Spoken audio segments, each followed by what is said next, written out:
الله تبارك وتعالى في كتابه الكريم بسم الله الرحمن الرحيم إنا أنزلناه في ليلة القدر وما أدراك ما ليلة القدر ليلة القدر خير من ألف شهر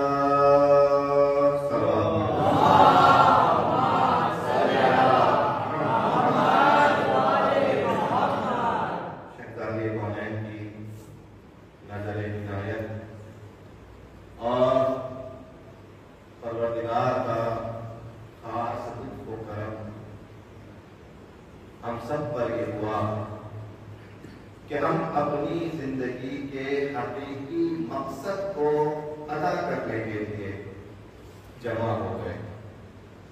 ہم نے نہ جانے یہ پورا دن کن کاموں میں گزارا ہوگا، نہ جانے یہ پورا دن کن مصروفیتوں میں گزرا ہوگا، کون سے ہم نے نیکیاں انجام دی، کون سے کام انجام دیے ہمیں نہیں معلوم، لیکن اتنا معلوم ہے کہ ہمارا جو یہ اب وقت گزرنے والا ہے اس وقت سے بہتر اور کوئی وقت نہیں ہو سکتا، اور جو عبادت کرنے بیٹھے ہیں اس عبادت سے افضل کوئی عبادت نہیں ہوگی.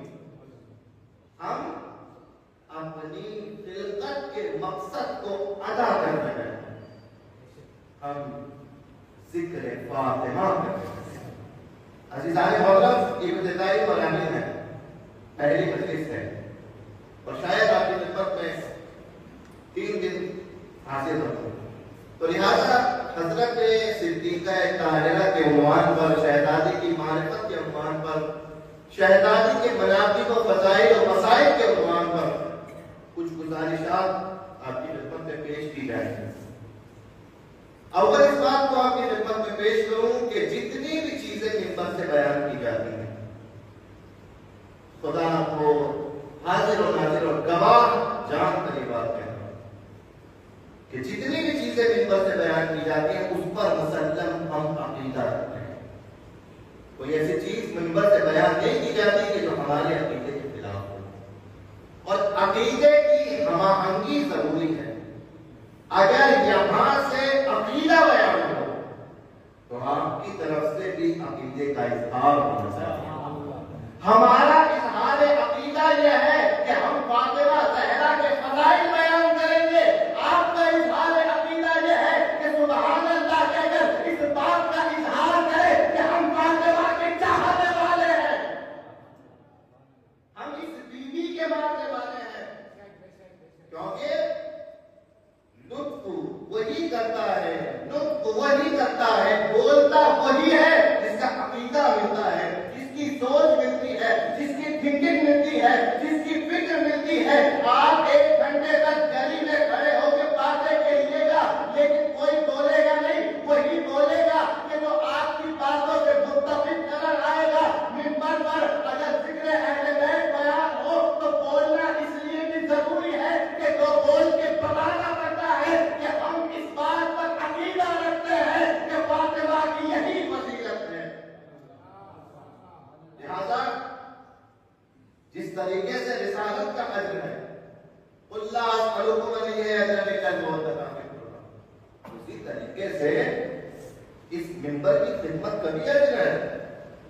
ہم بغیر اجر کے یہاں نہیں بیٹھے، مگر یہ نہ کہیے گا کہ ہمارے اجر وہ چند نوٹ ہیں جو آپ لفافے میں بند کر کے دیں گے. نہیں، وہ اجر حقیقی نہیں ہے. ہماری محنت کا محنتانہ یہ سبحان اللہ کے الفاظ ہیں کہ جو آپ کی زبان سے ادا ہوں گے. لہذا اگر بات عقیدے کی ہو، اگر بات پسند کی ہو تو ہم بھی بولیں گے اور آپ بھی بولیے گا، کیونکہ شہزادی کا ذکر ہے، عظیم ذکر ہے، فاطمیہ ہے. اور یہ فاطمیہ کو، ایام فاطمیہ کو اتنا عظیم آپ سمجھیے کہ جتنا محرم کے ایام کو سمجھتے ہیں. کیونکہ مراجع کا متفق علیہ نظریہ ہے.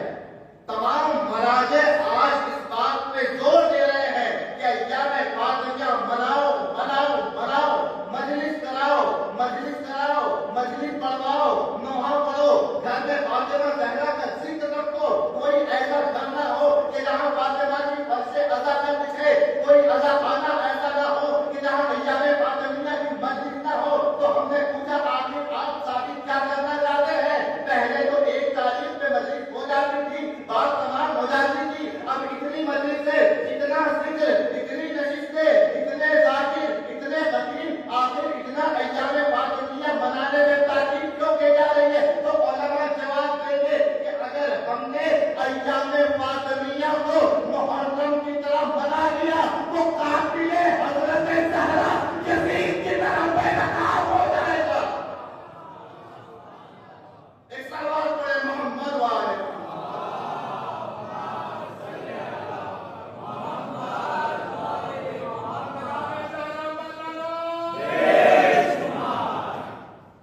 اگر محرم کی طرح یہ ایام منانے لگے لوگ، الحمدللہ دھیرے دھیرے فاطمیہ اس رونق کی طرف جا رہا ہے. آپ زمانے میں دیکھیے کہ فاطمیہ کی وجہ سے کتنی چینجنگ معاشرے میں آ رہی ہے. اور سب سے بڑی چینجنگ یہ ہے کہ لوگوں کو سوال پوچھنا آ گیا ہے. سوال پوچھنا آ گیا ہے. صرف اتنا کہ بتائیے فاطمہ کا قاتل کون تھا، بتائیے فاطمہ زہرا کیسے شہید ہوئی. یہ سوال نہیں ہے عزیزوں، یہ فقط سوال نہ سمجھیے. ان سوالوں کے جواب میں حقیقت شریعت چھپی ہے، حقیقت ولایت چھپی ہے. یہ فقط سوال نہیں ہے، حقیقت دین ہے، حقیقت اسلام ہے. فاطمہ زہرا حقیقت اسلام ہے. فاطمہ زہرا حقیقت ولایت کا نام ہے. قرآن مجید کی جس آیت کو اور جس سورہ کو میں نے آپ کی خدمت میں پیش کیا، مشہور و معروف سورہ ہے، سورہ مبارکہ قدر. اور اس سورے کو ہم اور آپ بہت زیادہ پڑھتے ہیں. غالباً ہم 4 ہی سورے ہیں جو اکثر پڑھتے رہتے ہیں. 4 سورے ہیں، ہماری پوری زندگی بھی 4 سوروں میں نکل جاتی ہے. الحمد پڑھتے ہیں، کوثر پڑھتے ہیں، قدر پڑھتے ہیں اور سورہ توحید پڑھتے ہیں. اکثر یہ 4 سورے پڑھتے ہیں. کسی مومن کا دن نہیں گزرتا، گزر ہی نہیں سکتا، اور اگر گزر گیا تو وہ مومن نہیں ہے. اس کا مطلب کسی کا دن گزر نہیں سکتا بغیر ان 4 سوروں کی تلاوت کے. سورہ حمد، سورہ کوثر، سورہ توحید، سورہ قدر، ان 4 سوروں کی تلاوت ضرور کرے گا. مگر میں سوچتا تھا کہ آخر ان سوروں میں اہمیت کیا ہے، ان سوروں میں کیا خاصیت ہے. ہم نے دیکھا دوسرے براہ نمازوں میں کبھی انا انزلنا کے علاوہ کبھی کوئی سا سورہ پڑھتے ہیں، کبھی کوئی سورہ پڑھتے ہیں. مگر جب مومنین کی نمازوں کو دیکھا تو کبھی انا انزلنا کا سورہ پڑھا، کبھی کوثر کا سورہ پڑھا، کبھی توحید کا سورہ پڑھا. کہ اس سے آگے نہیں بڑھتے. ہم نے ہاتھوں کو جوڑ کے پوچھا کہ قرآن میں اور بھی سورے ہیں، اور بھی سوروں کو پڑھ لیا کیجیے. کہ کبھی کوثر پڑھتے رہتے ہیں، کبھی قدر پڑھتے ہیں، کبھی توحید پڑھتے ہیں. ہم نے کہا ہم کیا بتائیں، ہم تو اپنے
گلی مسلمانوں میں کچھ محدثین کو مل گئی، کچھ ٹیڑھی گلیاں مل گئی کہ چلو کچھ اور منسوخ کر لے کوثر سے.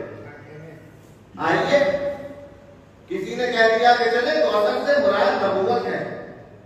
دلیل رسول خدا نے کیا کہا اللہ نے؟ ہم نے آپ کو کوثر عطا کیا، اور کوثر سب سے بڑی نعمت، تو نبوت سے بڑی نعمت کیا ہوگی؟ کسی نے کہا قرآن ہے، قرآن سے بڑی نعمت کیا ہوگی؟ مگر مفسرین نے اور ہمارے مفسرین نے ان دونوں چیزوں کو آگے کراس کرا دیا. تو ٹھیک ہے نبوت رحمت ہے رسول کے لیے، مگر کوثر کا مصداق نہیں. رسالت رحمت ہے رسول کے لیے، کوثر کا مصداق نہیں ہو سکتی. قرآن رحمت ہے رسول کے لیے، کوثر کا مصداق نہیں ہو سکتا. کیوں نہیں ہو سکتا؟ اس لیے کوثر کا مصداق وہ چیز ہوگی کہ جو اس سورے کے آنے سے پہلے رسول کے پاس نہ ہو. اس سورے کے آنے سے پہلے نہ ہو.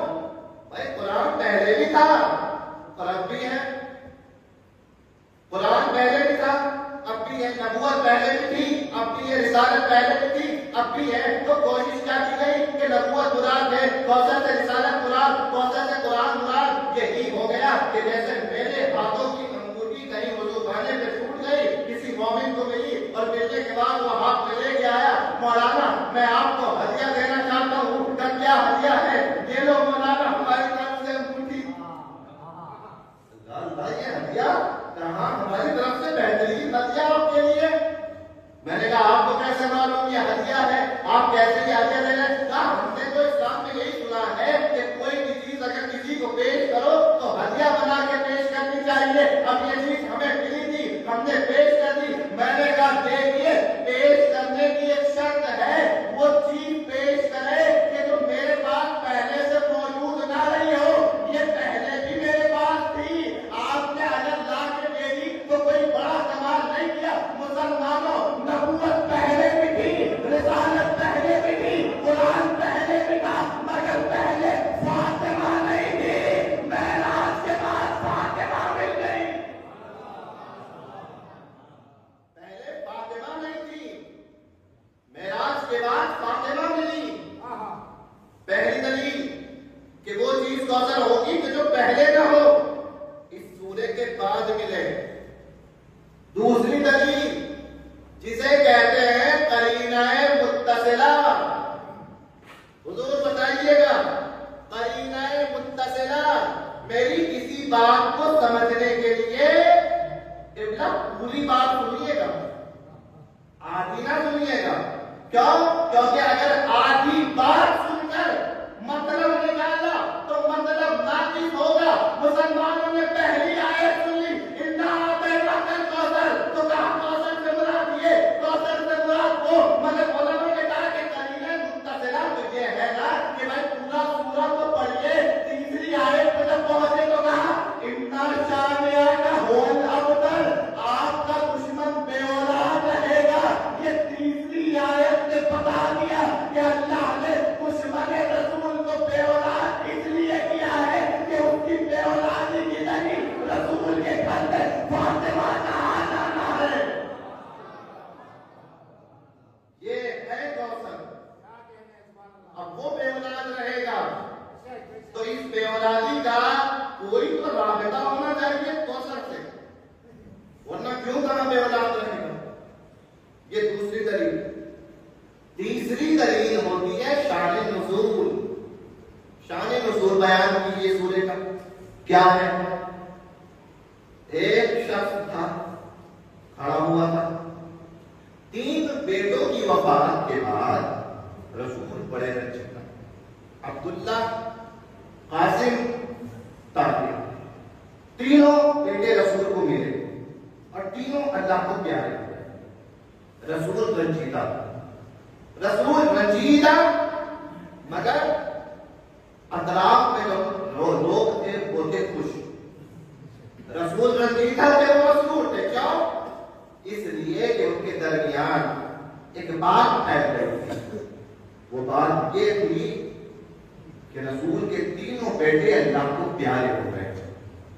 اب رسول کے گھر میں کوئی وارث بچا نہیں. اب جب کوئی وارث نہیں بچا تو اتنا بڑا جو مقصد لے کے آئے تھے اب اسے کون آگے لے کے بڑھے؟ لہذا جتنا بھی بڑا مقصد ہے رسول کے بعد ہم اور آپ ہیں، تھوڑا بہت مل بانٹ کے سنبھال لیں گے. نہ رسول کے کوئی اولاد نہ کوئی اب سگا رشتے دار بچا ہے، لہٰذا جو کچھ ہے ہم ہی ہے. اصحاب رحمت اللہ علیہ رضوان اللہ تعالی علیہ خیر و خلق ہی جو بھی اچھا ہو اللہ ان پر رحمت نازل کرے. تو کیا کہا؟ ہم ہی سنبھال لیں گے. رسول کا جتنا بھی مقصد تھا اسے ہم آگے بڑھائیں گے. اب کون کیسے بڑھاتا؟ اللہ کو کیا اعتبار ہوتا؟ انہی میں سے ایک شخص چلا اور چلنے کے بعد رسول سے گفتگو کرنے لگا. جب رسول سے گفتگو کرنے لگا اور گفتگو کر کے پلٹا تو کسی نے پوچھا کہ تم کس سے بات کر رہے ہیں؟ تو اس بدبخت نے کہا کہ میں اس رجل ابتر سے بات کر رہا ہوں. معذرت، یہ ابتر کا تانا جو اللہ کے رسول کی طرف منسوب کیا گیا. اور ابتر ایسے انسان کو کہتے ہیں جس کی نسل نہ ہو، جس کی ذریت نہ ہو، جس کی اولاد نہ ہو. جیسے ہی اس نے رسول کی طرف اشارہ کر کے کہا ہذا رجل ابتر، اس مرد ابتر سے ہم کلام تھا. اللہ ہم کو یہ بات پسند نہ آئی اور اللہ نے اپنے پیغمبر کی دلجوئی کے لیے سورہ کوثر بھیج کے بتایا اے میرے پیغمبر مبتلا نہ ہونا، انا شانیہ کا ہولتر زمانہ دے دے گا قیامت تک تیری نسل شاد و آباد رہے گی، تیرے دشمن کی نسل برباد رہے گی. صلوات پڑھے محمد والے.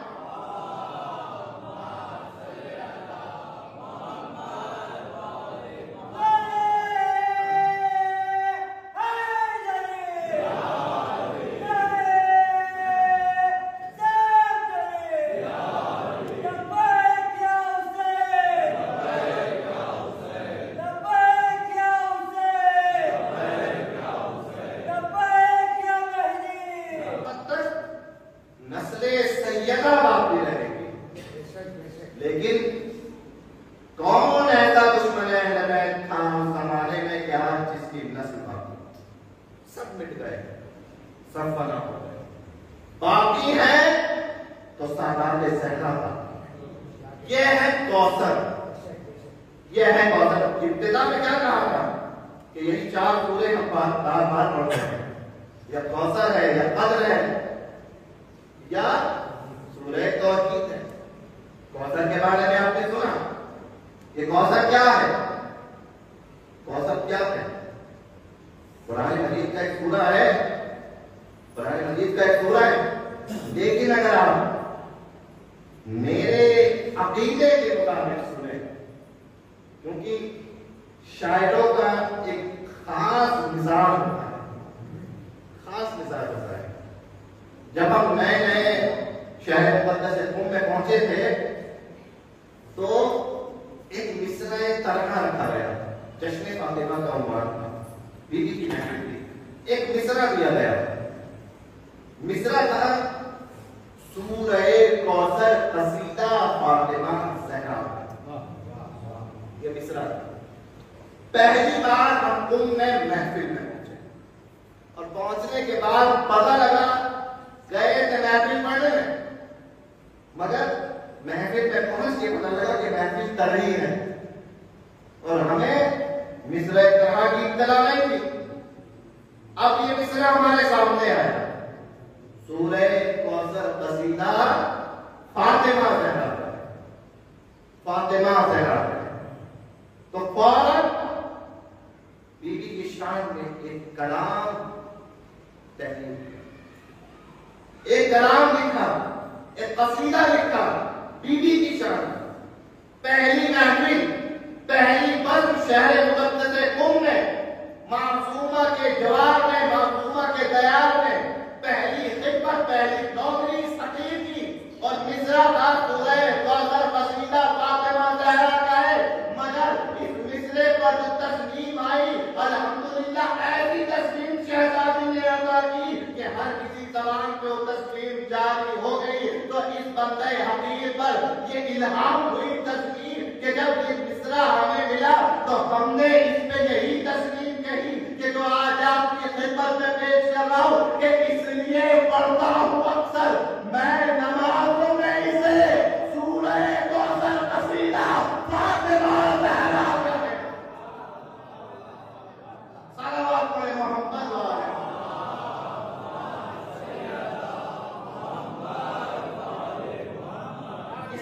پڑھتا ہوں اکثر میں نمازوں میں اسے سورہ کوثر قصیدہ فاطمہ زہرا اس قصیدے کا کہنے والا کوئی اور نہیں پروردگار ہے یہ ہے فاطمہ جسے کوثر کہا گیا یہ ہے فاطمہ جسے قدر کہا گیا انا انزلناہ فی لیلۃ القدر وما ادراک ما لیلۃ القدر جب آپ تفسیر کے بعد تعبیر کی منزل پہ پہنچیں گے تو تعبیر کی منزلوں پر صادق آل محمد ارشاد فرماتے نظر آئیں گے کہ لیلۃ القدر سے مراد کیا تمہیں پتا ہے کون ہے جسے اللہ نے شب قدر کی طرح باعظمت بنایا یا رسول اللہ بتائیں گے کون ہے کہا جیسے تمام راتوں میں شب قدر افضل ہے تمام کائنات میں فاطمہ زہرا افضل ہے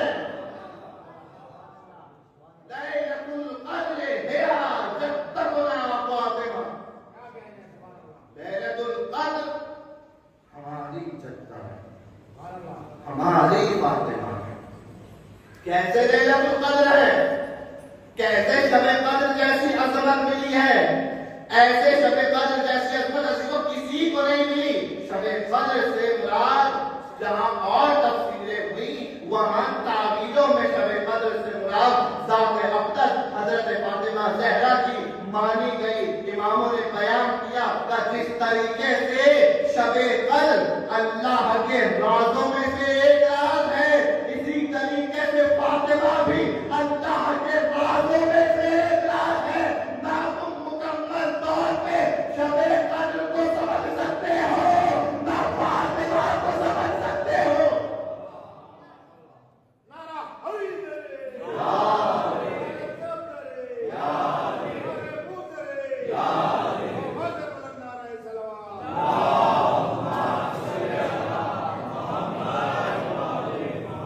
مکمل نہیں سمجھا شب قدر کی عظمت کیا ہے کون سی رات ہے 19ویں رات ہے 21ویں رات ہے 23ویں رات ہے کہ تینوں کو شب قدر کی طرح جاگ کر گزارو کیا پتا کون سی رات حقیقی شب قدر ہو تمہارے لیے یہ وہ شب قدر کی کہ جس کی عظمت کو کوئی نہیں سمجھا مگر اگر دیکھا جائے انسانوں کے درمیان یہی مرتبہ یہی منزلت یہی مقام فاطمہ زہرا کا تھا کہ جس کو دیکھ کر انسان تو انسان ملائکہ محو حیرت نظر آتے تھے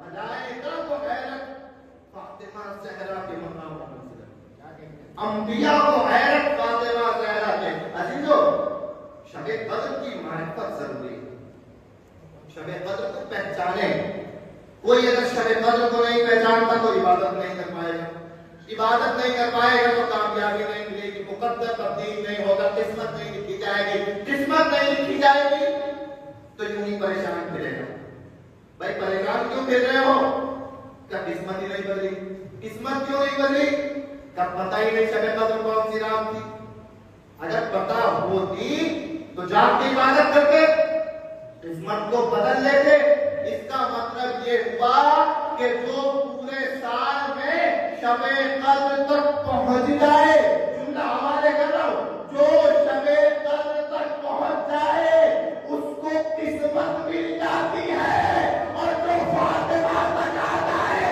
اسے جنت مل جاتی ہے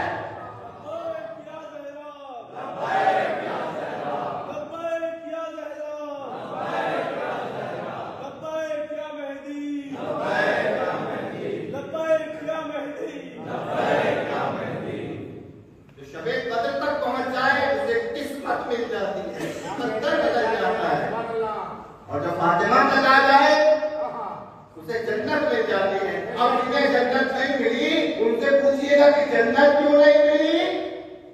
کا سب کچھ ملا ہمیں، نماز ہمیں مل گئی تھی، روزہ ہمیں مل گیا تھا، حج ہمارے پاس تھا، قرآن ہمیں مل گیا تھا، شریعت ہمیں مل گئی تھی، دین ہمیں مل گیا تھا، زکات ہمیں مل گئی تھی، جہاد ہمیں مل گیا تھا، تمام احکام دین ہمیں مل گئے، تو پھر تمہیں جنت کیوں نہیں ملی؟ کہ ہمیں سب کچھ مل گیا مگر فاطمہ نہ ملی۔ جن کو فاطمہ نہ ملی ان کو جنت نہیں ملی، اور جن کو فاطمہ مل گئی۔ یہ تو مسلمانوں کی بات کر رہے ہیں، یہ تو انسانوں کی بات کر رہے ہیں، انسانوں کی بات، عام انسانوں کی بات کر رہے ہیں۔ ایک اور معرفت کا جملہ سنیے گا، بہار الانوار علامہ مجلسی نے تحریر کیا۔ عام انسانوں کی یہ بات ہے کہ اگر فاطمہ نہ ملے تو جنت نہیں ملتی، اور انبیاء کی یہ بات ہے کہ اگر فاطمہ کی معرفت نہ ہو تو نبوت نہیں ملتی۔ انبیاء امام نے فرمایا ہر نبی کو نبوت اس وقت ملی جب اس نے اس بیوی کے فضائل و معرفت کا اعتراف کر دیا۔ یہ انبیاء کا مقام ہے۔ ہم اور آپ کی کیا بات؟ اس بیوی کے بغیر انبیاء کو نبوت نہیں ملی، تو ہمیں جنت کیسے ملے گی؟ یہ ہے فاطمہ زہرا، قرآنی فاطمہ، جو قرآن میں ہمیں مجسم نظر آئی وہ فاطمہ، جس کی تصویر قرآن میں نظر آئی وہ فاطمہ کائنات نہیں لا سکتی ہے۔ عزیز و فاطمہ کے علاوہ نہ کوئی کوثر کا مصداق کسی کے پاس ہے، نہ کوئی لیلۃ القدر کا مصداق کسی کے پاس ہے۔ اگر لیلۃ القدر کا کوئی مصداق ہے تو وہ بھی فاطمہ ہے، اور اگر کوثر کا کوئی مصداق ہے تو وہ بھی فاطمہ ہے۔ آخری جملے آپ کی خدمت میں حوالے کر رہا ہوں، اگلی گفتگو کل کے لیے چھوڑ دوں گا۔ عزیزان محترم، کیا ہے عظمت فاطمہ کی؟ کچھ نہیں کہا فاطمہ نے۔ جب دربار میں گئی ہیں ابھی بھی، دربار میں گئی ہیں فدق مانگنے، تو پہلا جملہ یہ نہیں تھا کہ لاؤ میرا حق دے دو، یہ نہیں تھا، وہی جو آپ کی خدمت میں پیش کیا۔ انبیاء کو نبوت نہیں ملی جب تک اس بیوی کا عرفان نہیں ہوا۔ بیوی نے دربار میں جا کے پہلا جملہ یہ کہا، اعلموا انی فاطمہ، اے لوگوں پہچانو میں فاطمہ ہوں۔ یعنی بعد میں حق کی بات ہوگی، بعد میں فدق کی بات ہوگی، ساری باتیں بعد میں ہوگی، پہلے اتنا تو بتا دو کیا تم مجھے پہچانے ہو یا نہیں پہچانے؟ اگر مجھے نہیں پہچانے تو تمہارا مسلمان ہونے کا دعویٰ بیکار ہے۔ پہچان لو، اعلموا انی فاطمہ، اعلموا انی فاطمہ۔ خطبہ فدق کا پہلا جملہ ہے مجھے پہچانو میں فاطمہ ہوں۔ اب بھی فدق مانگنے تو آئی ہے مگر پہلے ہوشیار کر رہی ہے کہ اگر کوئی غلطی پہ ہو اور راہ راست پہ آنا چاہے وہ بعد میں یہ نہ کہے کہ ہمیں تو پتہ ہی نہیں تھا کہ کون بیوی تھی، کس کا حق تھا، کیسا فیصلہ ہو گیا، ہم نے تسلیم کر لیا۔ فاطمہ زہرا نے اپنے بابا کی طرح اپنے بابا کی رفتار و رفتار میں دربار میں کھڑے ہو کر اپنے آپ کو دکھایا بھی، اپنی آواز کو سنایا بھی کہ دیکھو میں فاطمہ ہوں، اگر میں نہ ملی تو تمہیں اسلام بھی نہیں ملتا۔ میں فاطمہ ہوں، اپنے آپ کو دکھایا دربار میں، پیش کیا دربار میں کہ تمہیں جب تک سمجھ میں نہیں آتا کہ جب تک تمہیں دکھایا نہ جائے، جیسے میرے بابا نے غدیر کے میدان میں دکھایا تھا ویسے ہی میں دربار میں آ کے دکھا رہی ہوں۔ اعلموا انی فاطمہ، میں فاطمہ ہوں، میں وہ ہوں کہ جسے کسی محتاج تعارف کی ضرورت نہیں ہے، جو محتاج تعارف نہیں ہے۔ عزیزو ایک جملہ اپنی خدمت میں عرض کروں گا، آپ مولا کے اور فاطمہ کے درمیان موازنہ کریں۔ یہ ایک بیوی ہے اور ایک ان کے شوہر ہے، علی اور فاطمہ، بہترین جوڑی کائنات کی، افضل جوڑی کائنات کی، مگر اس افضل جوڑی میں، اس بہترین جوڑی میں اگر معرفت کے ساتھ نکاح کریں تو آپ کو فاطمہ زہرا ایک عجیب مرحلے پر نظر آئے، عجیب مرحلے پر نظر آئے۔ واقعی کبھی کبھی جب فکر کے سمندر میں ڈوب جاتے ہیں اور سمجھ نہیں پاتے کہ فاطمہ کس شے کا نام ہے، تو خدا و تعالیٰ کی بارگاہ میں ہاتھوں کو جوڑ کے کہتے پروردگار عرفان فاطمہ، عرفان فاطمہ۔ کائنات میں عورت کی پہچان کس سے ہوتی؟ شادی سے پہلے باپ سے پہچان، اور شادی کے بعد کس سے پہچان ہے؟ شوہر سے پہچان ہے۔ پوچھا جائے کہ یہ عورت کون ہے، آپ کیا کہیں گے؟ فلاں صاحب کی بیوی ہے، یہی کہیں گے، فلاں صاحب کی بیوی ہے۔ معاشرے میں عورت کی پہچان واحد یا تو اس کے باپ سے ہے یا اس کے شوہر سے۔ اولاد سے پہچان کے بعد کے بڑائی ہے، کبھی ہوتی ہے کبھی نہیں بھی ہوتی، لیکن یہ دو پہچان مسلم ہے۔ یا تو بیٹی ہونے کی صورت میں باپ کے ذریعے پہچانی جائے گی، اور یا زوجہ اور بیوی ہونے کی صورت میں شوہر کے ذریعے پہچانی جائے گی۔ مگر عزیزو آپ کو جوڑ کر یہ بات کہوں گا کہ تمام کائنات کی عورتوں کا یہی مقام و منزلت ہے، سوائے فاطمہ زہرا کے، سوائے فاطمہ زہرا کے تمام خواتین، تمام عورتیں اپنے شوہر کے ذریعے پہچانی جاتی ہیں، مگر فاطمہ زہرا وہ واحد خاتون ہے کہ جس کا شوہر اس بیوی کے ذریعے پہچانا جاتا ہے۔ دلیل تو عزیزو بڑی عجیب دلیل ہے، یہ نہیں فرمایا کہ اگر زہرا نہ ہوتی تو علی کا کوئی ہمسر نہ ہوتا، بلکہ رسول نے یہ فرمایا اگر علی نہ ہوتے زہرا کا ہمسر نہ ہوتا۔ جملہ دیکھیں عزیزو، یہ نہیں کہا کہ اگر زہرا نہ ہوتی تو علی کا ہمسر نہ ہوتا، بلکہ یہ کہا کہ اگر علی نہ ہوتے تو زہرا کا ہمسر نہ ہوتا۔ بتایا کہ تمام عورتوں کی پہچان ان کے خاوند سے ہوتی ہے، یہاں یہ واحد شوہر ہے کہ جس کی پہچان فاطمہ سے ہوتی ہے۔ کون علی؟ فاطمہ کا شوہر علی۔ ایک اور دلیل دوں، ایک دلیل سنی آپ نے، اگر علی نہ ہوتے تو زہرا کا کوئی ہمسر نہ ہوتا۔ علی کے پہچان کس سے ہوئی؟ فاطمہ سے۔ دوسری دلیل ہم آپ پڑھتے رہتے ہیں، اللہ نے کہا ہم فاطمہ و ابوہا و بالہا و بنوہا، صلوات پر محمد والے۔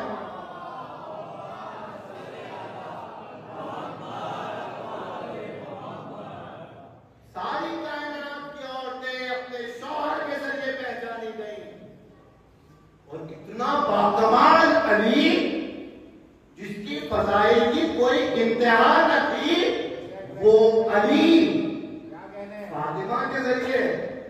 کمال یہ ہے کہ علی کے فضائل میں کتنی حدیث رسول نے بیان فرما دی، آخر میں قلم توڑ دیا رسول نے یہ کہہ کے کہ اگر تمام دریا سیاہی بن جائے، تمام درخت قلم بن جائے، تمام زمین ورق بن جائے، تمام انسان لکھنے والے بن جائے، تو علی کی فضیلتوں کو شمار نہیں کر سکتے۔ اب اتنا باکمال علی جس بیوی کے ذریعے پہچانا گیا،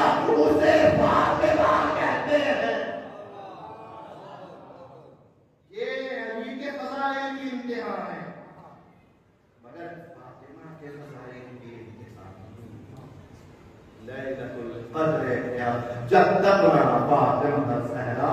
عزیزوں ایک اور سوال میں آپ کی خدمت میں کروں گا، شادی کے بعد فاطمہ کس کے گھر جائیں؟ کس کے گھر آئی؟ علی کے گھر آئی، علی کے گھر آئی۔ آپ کہیں بھی پڑھیے، کہیں بھی دیکھیے، گھر کس کا کہا جاتا ہے؟ شوہر کا کہا جاتا ہے نا۔ اور مدینے میں یہ گھر کس سے منسوب تھا؟ یہ گھر مدینے میں کس سے منسوب تھا؟ کس سے منسوب تھا؟ درے زہرا، درے زہرا۔ عزیزو شادی کے بعد کا یہ عالم تھا، شادی کے بعد کا یہ عالم تھا کہ تمام مدینے میں علی کا گھر درے زہرا کے نام سے جانا ہے۔ اس کی کیا وجہ تھی؟ یہیں سے کل کی بات شروع کروں کہ کیوں علی کا گھر درے علی کے نام سے زیادہ معروف نہیں ہوا، درے سیدہ کے نام سے معروف ہوا، اور یہیں سے کل کی گفتگو کی ابتدا ہوئی۔ یہ عزیزان محترم وہ حقیقت ہے کہ آپ اس کو جتنا بیان کرتے رہیں اتنا معرفت کے سمندر میں اترتے چلے جائیں گے، مگر حقیقت فاطمہ تک مکمل نہیں پہنچ سکتے، کیونکہ مکمل شب قدر کی معرفت بھی حاصل نہیں ہو سکتی۔ گھر تو علی کا تھا نا، گھر کس کا تھا؟ علی کا۔ تو جو جلا تھا وہ درے زہرا کیوں کہا گیا؟ کیوں کہا گیا کہ درے زہرا میں؟ اتنا مشہور ہو چکا تھا یہ در، اتنا مشہور ہو چکا تھا کہ جب اس در میں آگ لگی تو کہا گیا کہ درے خاتون جنت چل گیا، درے فاطمہ چل گیا، درے سیدہ چل گیا۔ عزیزوں کتنا روئیں گے آپ مادر حسین؟ پورے سال یہ دکھیاری پاؤں اپنے گھرانے کا پرسہ آپ سے لے رہی ہے، اپنے گھرانے کا ایک رومال ہے جس میں سب کے آنسو جمع کرتی ہے۔ اے میرے بچے پہ رونے والوں، اے میرے کربلا والوں پہ رونے والوں، اے میرے شوہر پہ رونے والوں، اے میرے بابا پہ رونے والوں، جس کی مجلس ہوئی، جس کا ماتم ہوا، جس کا نوحہ پڑھا گیا، یہ بیوی رومال لے کے اس کا پردہ لینے کے لیے آ گئی ہے۔ عزیزوں عجب نہیں، میرا دل یہی کہتا ہے کہ آج سب کے سب اہل بیت اس ماں کا پردہ لے کے آئے ہوں گے، اور میرے وقت کا امام یہ کہہ رہا ہوگا، اے عزادارو میری جدہ کا پرسہ۔ اللہ اکبر، خدا کو کوئی غم نہ دے سوائے غم اہل بیت کے۔ قیامت خیز ایام شروع ہو گئے ہیں، ہماری ماں کی شہادت کے ایام۔ وہ فاطمہ کہ جس کا جنازہ رات کی تاریکی میں اٹھایا گیا، وہ فاطمہ کہ جو رسول کی اکلوتی بیٹی تھی، مگر اس کے دروازے میں آگ لگا دی گئی۔ عزیزوں مسائل کے کن مرحلوں کو آپ کے سامنے پیش کروں، میرا دل چاہتا ہے کہ اس بیوی کے مسائل میں اپنے معصوم اماموں کی زبانی بیان کروں۔ کیسے کیسے میرے اماموں نے اپنی مادر گرامی کو یاد کیا ہے۔ 4 برس کے ہیں امام تقی، راوی کہتا ہے میں نے امام تقی کو دیکھا، 4 سال کا سن تھا، ایک ہاتھ زمین پہ تھا، چہرہ آسمان کی طرف تھا، کچھ سوچ رہے تھے۔ ایک مرتبہ مولا رضا نے کہا بیٹا کیا سوچ رہے ہو؟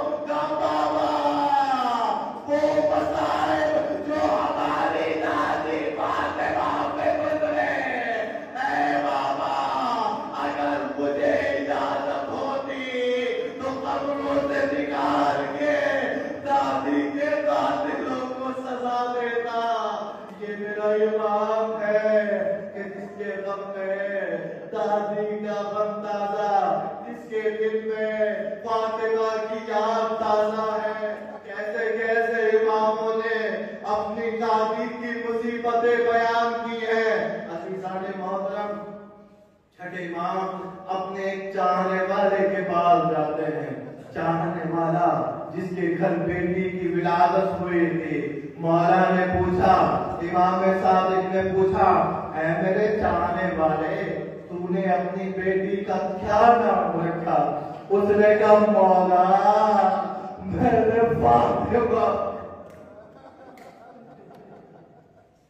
میں نے فاطمہ نام رکھا۔ یہ جملہ سننا تھا، مولا کی آنکھوں سے آنسو جاری ہو گئے۔ واہ مصیبتہ، واہ فاطمہ، اے میرے آقا، اس نام کو سننے سے اتنے غمگین کیوں ہو گئے؟ امام شاید جواب دے، تجھے کیا پتا اس نام سے کتنے مصائب جڑے ہیں۔ عزیزو، جہاں جہاں بھی فاطمہ کا نام آتا تھا، ہر زمانے کا ایمان بے قرار ہو جاتا تھا۔ ہائے فاطمہ، ہائے فاطمہ۔ عزیزان محترم، بغداد کے بازار میں ایک عورت کو کھینچ کر لے کے جا رہے تھے۔ امام کے چاہنے والے نے یہ منظر دیکھا، امام صادق کی خدمت میں پہنچا۔ پہنچنے کے بعد میں کہا کہ مولا، میں نے بازار میں ایک عجیب منظر دیکھا۔ کیا منظر دیکھا؟ کہ ایک خاتون تھی جس کے سر پر سپاہی نیزے مار رہے تھے، کوڑے مار رہے تھے، اسے بازار میں گھسیٹ کے لے جا رہے تھے۔ امام نے پوچھا، یہ تو بتا کہ اس عورت کی غلطی کیا تھی، اس عورت کی خطا کیا تھی؟ اس نے کہا، مولا میں نے سنا ہے کہ اس کا پیر بازار میں پھسلا، وہ زمین پہ گری، اسے چوٹ لگی۔ جیسے ہی اسے چوٹ لگی، اس کی زبان سے نکلا، خدا کی لعنت ہو فاطمہ کے قاتلوں پر۔ یہ جملہ حکومت کے معمولوں کو برداشت نہ ہوا۔ امام کی آنکھوں میں آنسو آ گئے۔ مولا رونے کا کیا سبب ہے؟ ارے یہ بی آج بھی اتنے مظلومہ ہے کہ اس کے قاتلوں کا نام کوئی سن نہیں سکتا۔ اے مولا، ایک اور ہے کہ جو پردہ غیب میں بیٹھ کر اپنی تعلیم میں آنسو بہا رہا ہے۔ عزیزو، سنا کیسے اماموں نے اپنی جدہ پہ آنسو بہائے ہیں۔ ایک اور ہے کہ جو خون کے آنسو رو رہا ہے، ہائے میری دادی، ہائے میری شکستہ پہلو والی دادی، ہائے میری گمشدہ تربت والی دادی، ہائے 18 سال کی وہ دادی جس کے بال سفید ہو گئے، کمر جھک گئی۔ مولا کو اپنی دادی کے مصائب یاد ہے، مگر ایک جملہ آخر میں کہوں گا، رو لیجیے گا، پرسہ دے لیجیے گا۔ دادی نے بھی مہدی کو یاد کیا تھا، مہدی کی دادی کو یاد کرتا ہے، مہدی کو دادی نے کب یاد کیا؟ روایت کہتی ہے جب در و دیوار کے درمیان زہرا کسی زبان سے نکلا، یا مہدی اے میرے نام، تو ہی اس مصیبت کا انتقام لے گا۔ اے مہدی، تیرے بعد فاطمہ کی غربت سیاد الذین ظلموا غیر منقلب ينقلبون إنا لله وإنا إليه راجعون۔ بتبارك وتسليما لأمره إلهي بحق فاطمة، بحق أبيها وأخيها وزوجها، جو آنکھیں شہزادی کے غم میں رو رہی ہے، میں دنیا کے کسی غم میں نہ اللہ۔ مومن مومنات جہاں جہاں بھی ان کی جان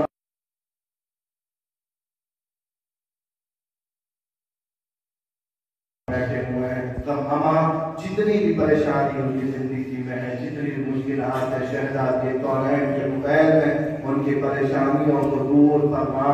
پروردگار جتنی دعائیں حاجتیں دل میں لے کے آئے ہیں، اس بیوی کا واسطہ تمام حاجتوں کو اپنی بارگاہ میں قبول فرما۔ پروردگار نواز محمد وال محمد کا جو مومنین اس سال فاطمیہ میں ہمارے درمیان نہیں ہے، اس دنیا سے رخصت ہو گئے ہیں،